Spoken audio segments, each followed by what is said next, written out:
blessings.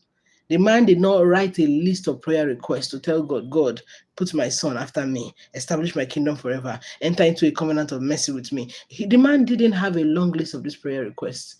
God looked at the inclination of the heart of this man, and God by himself began to reel out covenants and covenants and covenants that up until this day, that covenant is still speaking over the house of David.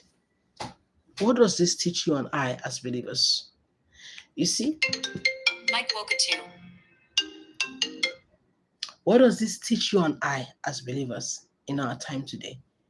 As you go through the school of the Spirit, where God is pruning you and making you, one of the things you must realize is that the most important part of your life to God is your heart.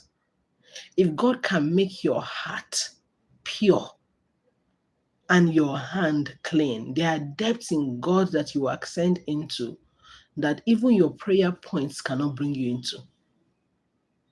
You see, as touching the subject matter of doing business in the Spirit, there are places that as men we can enter into by our, spiritual activities, by our power, by our prayer, by our fastings. But you see, there's still a cap. And that is why the scriptures could say, who shall ascend? That means there is a threshold you will get to that you are only called into. If you are not called into, you can't enter, no matter your spiritual gymnastics. Yes.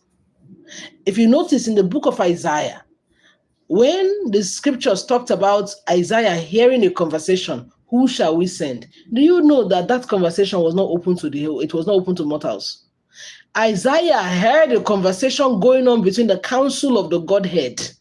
How did he hear? He was ushered into it. He was brought into it by the help of by an extension of the system of the Spirit. He was brought into a conversation of the council of the Godhead. Men are not in that conversation. It was council of Godhead discussing who shall we send? How do we deal with this particular matter on the earth? And a man, by a virtue of what he was doing, or by a virtue of his positional advantage, the posture of his heart, and God knows exactly how he looks at these things, because between you and I may tell you, this is the criteria, that's the criteria, and then, God decides overall his sovereignty. And Isaiah was brought into that conversation, hearing a sneak peek of that conversation in the council of the Godhead. And just by hearing a sneak peek of the conversation, he uttered, "Here I am, Lord." When that conversation was going on, there were lots of prophets on the earth. Isaiah was not the only prophet. Yet why were they asking, who shall we send? As a matter of fact, Isaiah himself was an active prophet before that conversation started in the council of the Godhead. So God knew that there was an Isaiah. He knew that there were many other prophets that existed, yet they were looking for who to send. That means there was particular things that they were looking for as touching who they will invite into a specific, if I should use the word, agenda heaven had at the time. And so you see that the moment Isaiah, gave up himself to say, okay, Lord, send me, the first thing they did was purge him. Prepare him to truly be able to participate in that conversation in the council of the Godhead. Do you see this? I'm saying all of this to say that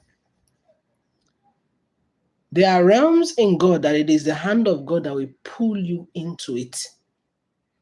And that would only happen according to what Psalm 24 says. Who shall ascend? Pure heart, clean hands, who have not, sat in the seat of the ungodly, who have not all of those things that the scriptures said. When a man begins to precipitate the fullness of the heart that pleases God, what happens is God can every time pull them into depths in him that others may not necessarily have the deepest access. That does not mean that you don't have access to God, though.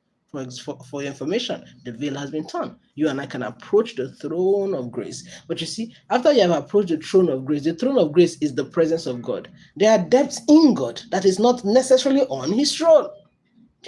There are depths in God. God is an entity as God. Do you see what I mean? Aside from his throne, his presence, his holy of holies, where there are conversations and things going on. But the depth of him. See, I don't understand what's going on. Wow. Oh, wow. But the depth of who he is, until he ushers you into the depth of who he is, what happens is